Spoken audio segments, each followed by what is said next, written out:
am your host, Video Tutorials and Reviews, back in here with yet one more video, joined today by a special guest, Naya. Hey guys, what's up, what's up, what's up? Naya, so you haven't left. Same shirt, y'all see it? We just did another one. All right, Dr. BoA, Dr. Book of Alpha, much respect and salute to you, King. Stop proposing to these women like a fool. You thirsty? A little bit. Listen, I got this video suggestion from a subscriber. Shout out to you, Kratos Sama. I've been messaging Dr. BoA back and forth. Love his content. Love what he's bringing to the table. Salute to you again, sir. All right. Stop proposing to these women like a fool. You know, originally when I saw this title, I was like, does that mean that the woman's supposed to propose, or does it just mean don't propose at all?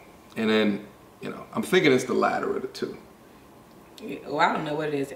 Both of them sound some bullshit, but that's neither here nor there. Oh, all right. So listen, this video is an hour long, so we can't go through the entire video. We're gonna go through a snippet and a half or so, and then we're gonna talk about it. All right? Anything to say before we get started? Let's get it started. Are you a marriage proponent? I do believe in marriage. I do. Okay. Without further ado, let's get right in it. I tell you, I just asked two women. I said, you know what? I got a show I'm doing tonight. And this is what my title is. I said, well, here's what I want y'all two to do. If y'all can come up with 4, matter of fact, I'm going to make it light on y'all. Come up with 2 benefits of marriage for a man. 2 benefits of having a wife for a man. Between the 2 of y'all, all you got to come up with 1 apiece. Or you can come up 1.5 and let her do the half. Y'all give me 2. And I can give y'all 15 benefits that a woman get from marriage. That a woman get from having a husband. Now, we ain't talking about some woman that's, you know, getting desperate and she just gonna marry old dude who don't do nothing but play Madden all day. We talking about a man. We talking about an alpha man. You understand? We talking about a masculine man. We talking about a man that's out here taking care of his, like my brother GMB say, a man that's out here taking care of his mother business. You understand what I'm saying? That's what we talking about. All the benefits are for the woman. And we can start from, listen, let's not even get to the proposal part, because first of all, when we talk about the proposal itself, let's start there. The proposal is a submissive position. Now I ask you, brother, why would your woman want you to submit to her?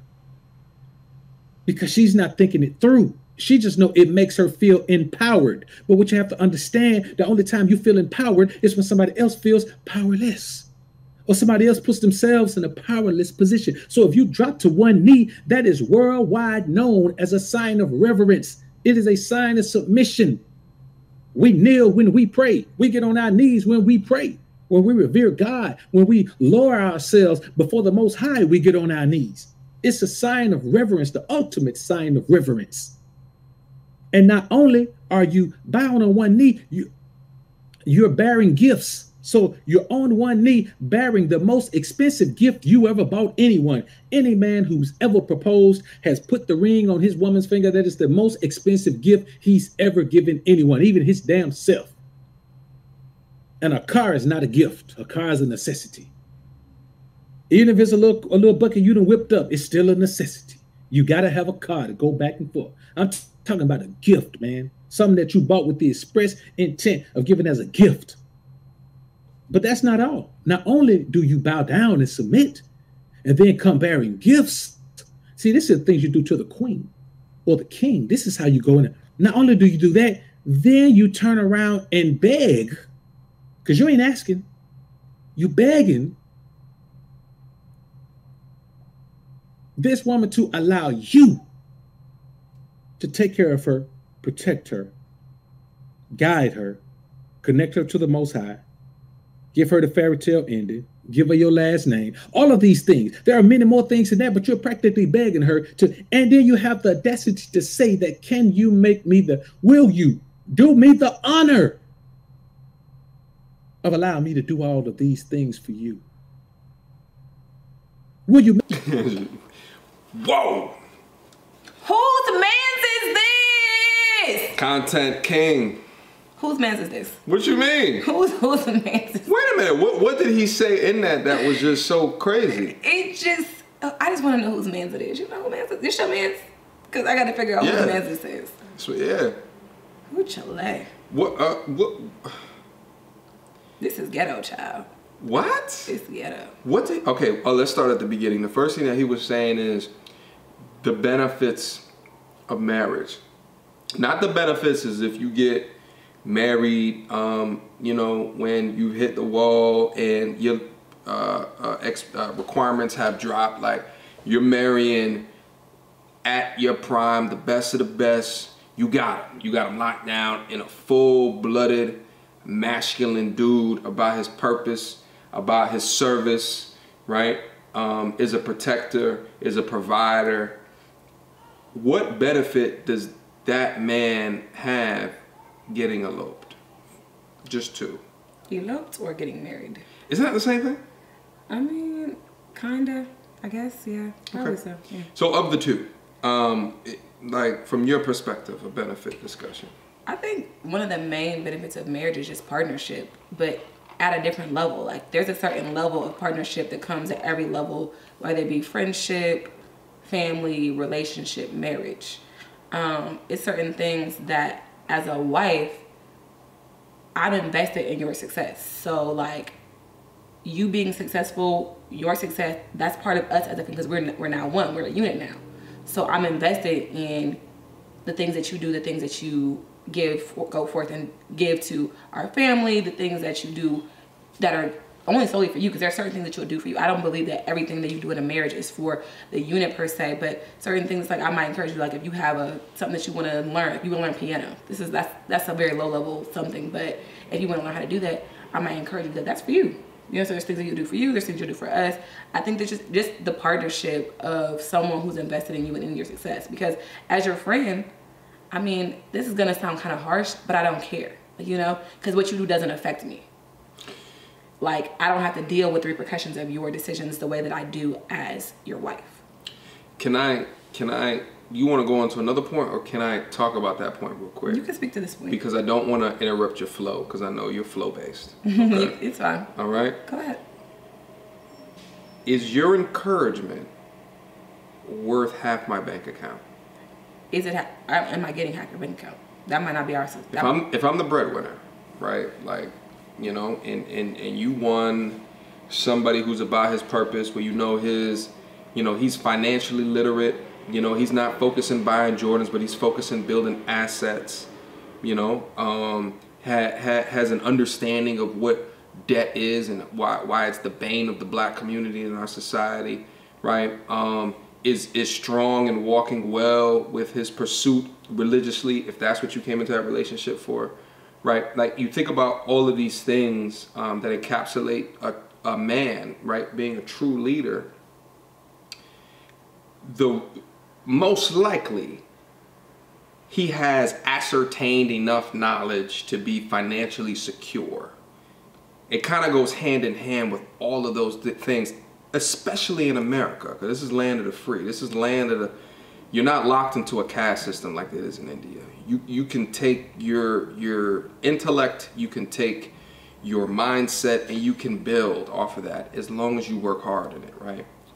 So in understanding all of that, generally what can happen most of the time, as we see, is that the man will generate a substantial amount of wealth. The woman will try to be involved with that island that he's created, that city that kingdom that he's building. And then for the veiled understanding of encouragement, because what'd you say? I want to learn Spanish or something like that? What'd you say? I said piano. Piano? It wasn't a great example, but it was the first thing I could think of. Okay. Sorry. So we can get better examples in a second. Yeah. But so he's risking a lot of that by getting into a business contract, right? So I'm trying to understand, is encouragement enough to risk all of that? So I think, you're assuming that she's not bringing her own to the table. she could be as equally viable as him. They could be a power couple. So I've seen some very viable women. I mean, that's a good point. So I think that if she's bringing her own to the table, she really doesn't, like, you are not a necessity at that point. You are a want. She's with you because she wants to be with you. You're not a necessity because she doesn't have to. She needs me Does she? Does she though? Make sure that she doesn't have a geriatric pregnancy. Listen, sperm banks are very available, so she want a baby. She can do that on her own these days. People got this is gonna stop. She don't want that though. People got dildos. They got all there's all types of shit that people can do to satisfy themselves. And you know, is it the same as a human? Absolutely not. But she wants offspring with someone that she loves. Exactly. But I think, and I think this really comes down to the man. It's like, what does he value? What are the things that he wants? Because at the end of the day, like, the way that you look at marriage, the way that you look at that entire construct, it really depends on you as a man, because you have to place value in it for you to see value in it. If you don't see value in it, you might not want to get married. But as a man, if you place value in having a partner, like we talked about in the past, men and women think differently. So I bring a completely different set of thought to the situation that you may not think of. You know, it's things that I think of in a certain way because I'm a woman, or just because of like my background. Whatever my career field may be, I may think of things in a different way than you think of them, and that might be something I'm adding to you that you wouldn't be able to on your own, because like that's not your lane, but I am. And so we come together, and we both ascend together as a unit, because both of our skill sets put together take us to higher heights that maybe we might not have experienced on our own.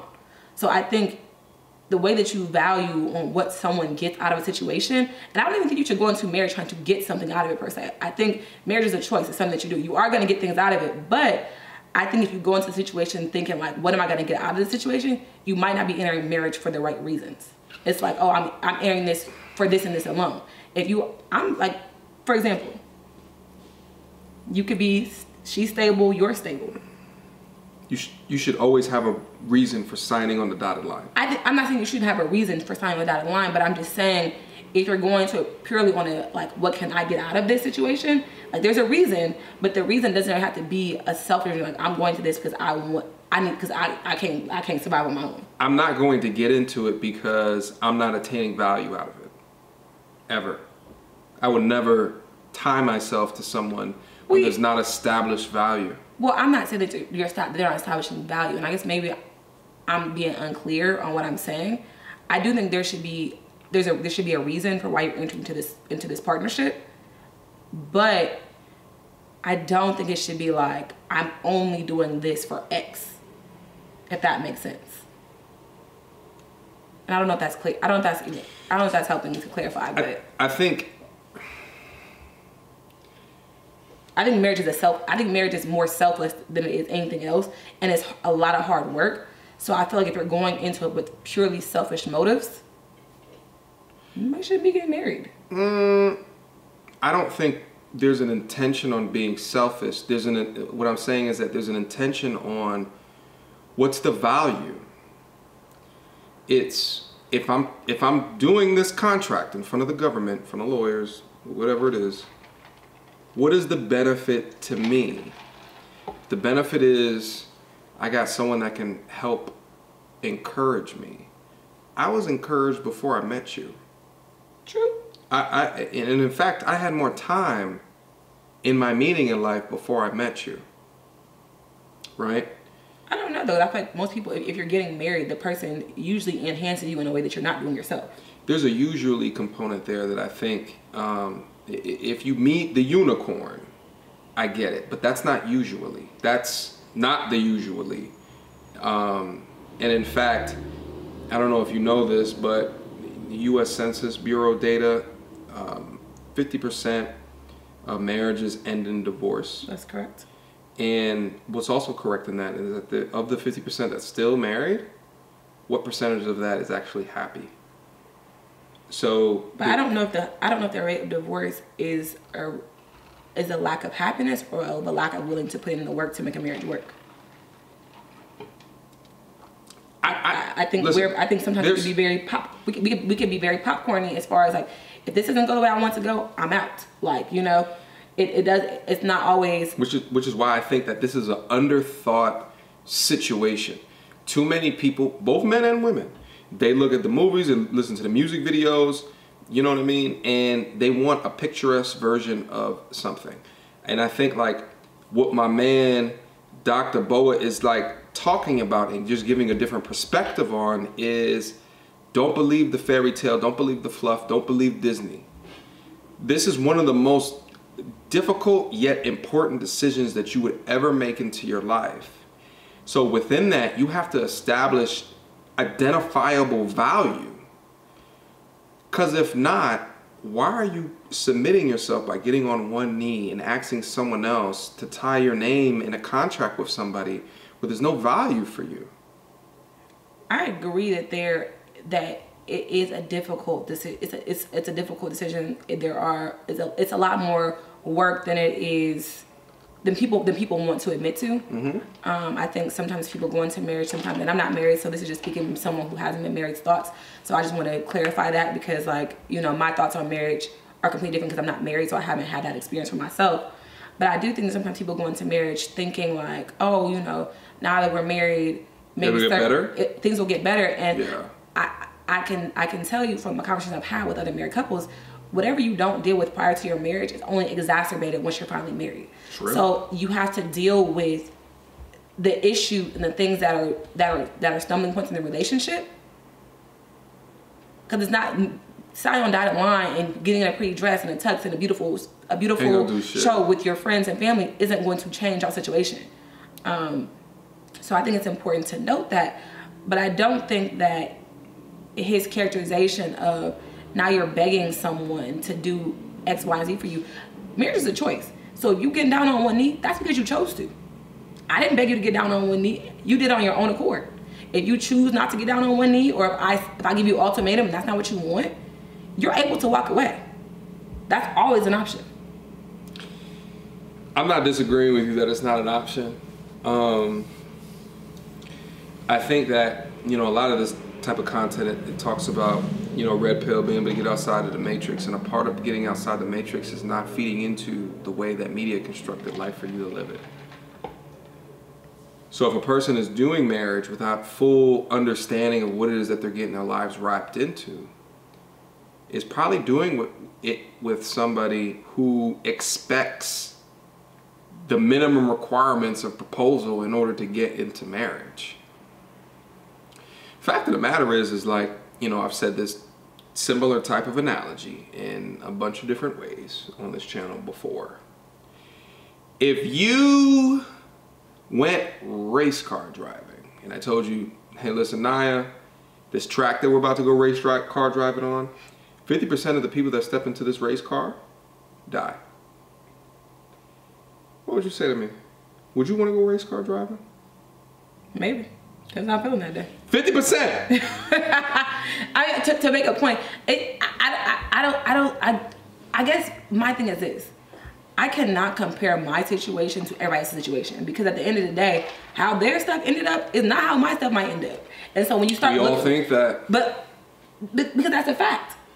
If 50% of people get divorced, that means 50% of people are still married. So half and half. Half people stayed, half people are not. How many are happily married of the 50% that still are? I mean, we don't know until we go into the household. Then what's happy? Of the 50% that got divorced, how many had the same? Oh, we're unicorns. We're unique. But did they get divorced because they weren't happy, or did they get divorced because they didn't want to put in the work? I'd argue that not all 50. I'd argue a large percentage of the 50% were deeply and madly in love when they got married. I don't know. Some people get married out of necessity. Like I actively, like, especially, and like, I can think of an active situation where people get married out of necessity. Say you come to the United States, you have children here, but you are not a citizen. You meet somebody, they treat you nice enough. You're like, okay. If we were to quantify that, how much do you think that's of the 50% that gets divorced? I mean, they like aren't getting divorced because they need to stay in this country. But they're not happy. You know what I'm saying? I think you're using edge cases and outliers in order to. I feel like the whole information of people like, oh, 50% of people get divorced. Here's the 50% that I know. 50% I know is my parents. 50% I know is my boy who came in here 3 weeks ago talking about how she's using the kids as leverage. Those are the 50% I know. I don't know the 50% that it's an international situation. I don't know those. Yeah. You know, but I mean, and the 50% is the ones that you know. You know people in your life that got divorced as well. I mean, my parents are divorced, so, but I think... You don't think they loved them, they loved each other wholly and truly at the time that they got married? So I've had conversations with my parents. So I know the reason. I know reasons behind their divorce to a certain extent. Obviously, you know, I don't get too deep into like those with my parents, but I also know that my dad still he, in hindsight, he wishes that he wouldn't have made that decision. So there are people that get divorced and they're like, you know what, that wasn't the right decision. Like I made a decision based off of that crane motion, but I knew how I felt in deep down inside, and I went against that. And I regret it. If people get divorced and regret it, it's not that they weren't upset, but I think sometimes people get divorced and they're like, oh, I don't have to work through this. And then there's situations where you could. So, I mean, I know that a lot of times people that go into marriage and they're like, oh, this is going to be all like roses and lilies. And marriage can be a lot of shit. Like, you know, there's a lot of shit. There's roses, but there's also shit. And like, you have to be able to know like when this is worth it to you, and when you feel like it's not. But you also have to be someone on the same page about that, because at the end of the day, like, there's two people in the marriage. Both people have a choice to either stay married or stay not married. So one person makes the choice. Just so going back to your original first point, it was encouragement. I can get encouragement not married. I'm not saying encouragement as being like the sole thing, but I'm saying just like the partnership, everything that comes along with the partnership. Encouragement is just one of the things that people think of, because you think of somebody as your cheerleader, as your support system, whatever the case may be. You can have cheerleaders and support systems not married. You can have those, but I guarantee you those people do not care about you the way that your significant other, as in your wife or husband, will go for you and go to bat for you, because they're not affected by your decisions. So if you tell me today that you're going to go out and blow $100,000, I don't give a shit. That doesn't affect me. You would care. I don't. You wouldn't care if I went out and just threw my life savings away? I wouldn't. Because why? You are my friend. You know what I'm saying? My word, do I not want you to do stupid things? Yeah, but like, your $100,000 going and being blown is different than my husband saying that I'm about to go out and blow $100,000. I care a little bit more then. Okay. He felt bad, y'all. I just told him I don't care about him for real. Well, I mean, I do, but not as much as I with my husband. Well, I think that you're saying something in order to prove an argument that wouldn't be true. It would be true. It would be true. I think you would care. I wouldn't. I look, cross my heart. So what's it? You say, kids? Hope to die. But here's the thing. Irrespective of you caring, irrespective of your investment, I think that a key component of marriage, what it's trying to do is it's incentivizing people to cooperate. Is it? Because we don't trust each other. We can cooperate in a relationship. Nigga, you just said if I spent $100,000, you wouldn't give a shit. We cooperate, but I don't care, because it doesn't affect me. Okay. There's a component of marriage that forces you to care because you are binded together. So you have to force the bindment in order to actually care. There's a system that's put in place in order to incentivize you caring, because humans be humans. And that's some real shit. Why do I need to be incentivized for someone to be next to me, to encourage me? I don't need encouragement. I got successful with no encouragement from another woman. None. Yeah, but do you think that it's possible that there are certain levels of success that I can get because she's there? No. Can you let me finish? Sorry. Go ahead. Jeez. so pushy. Go ahead. Do you think there's certain levels of encouragement? There's certain levels that you would be able to reach? Because remind you, like I said earlier on in the video, that men and women think differently. Mm-hmm. You bring a completely different skill set of thought to me. I bring one to you. So, with that being said, that's not saying that you're not doing great. You could be doing great financially, whatever. But there are ways that I may think that I may bring to the table that you hadn't thought of, that can even drive you higher in a way that you hadn't expected because you hadn't thought of it. Like prime example, and this is like prime example of something stupid. You'd be like, oh, let's do this, and I'd be like, well, if you do that, this, and you'd be like, oh yeah, I hadn't thought about that. Like, you want to hear my response? I will hear your response, but what I'm just giving an example of like, you do not see value in that because like I said, as your friend. You want me to answer? Just let me finish first. I'm flowing. Go ahead, flow, girl. As your friend, I only have a certain vested level of. As my friend, if I went poor, you don't give a shit. No, so. So my answer to that is, I only have a certain level of investment in you as your friend, because truthfully, what you do. Mm-hmm. It doesn't like it's not taking anything out of our household. So if I'm bringing in money, you're bringing in money, and you're like, I'm about to go blow $100,000, and I gave you $50,000, I'm a little affected. But as your friend, it's like, that's your $100,000 if you want to blow it. I'm like, I mean, that sounds stupid to me, but if you so choose. Here's my answer to that, okay. Young Naya. Okay. Get yourself a mentor. Get yourself a sponsor. Get yourself a network. Not the same, in my opinion.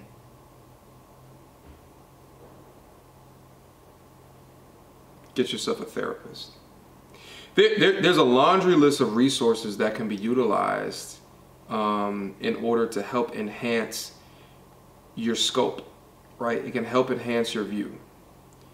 Absolutely. It's not required to have a significant other.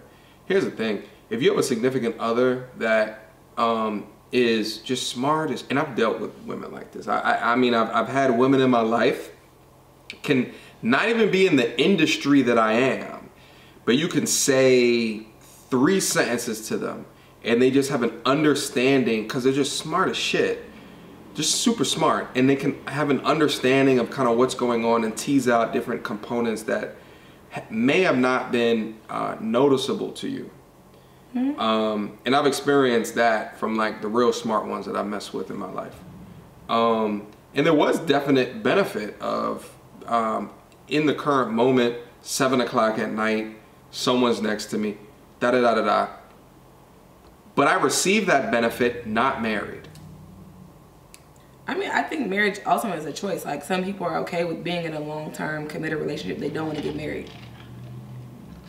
But they want to they basically want to operate as a married couple operates without being married. So listen, let's... domestic partnership.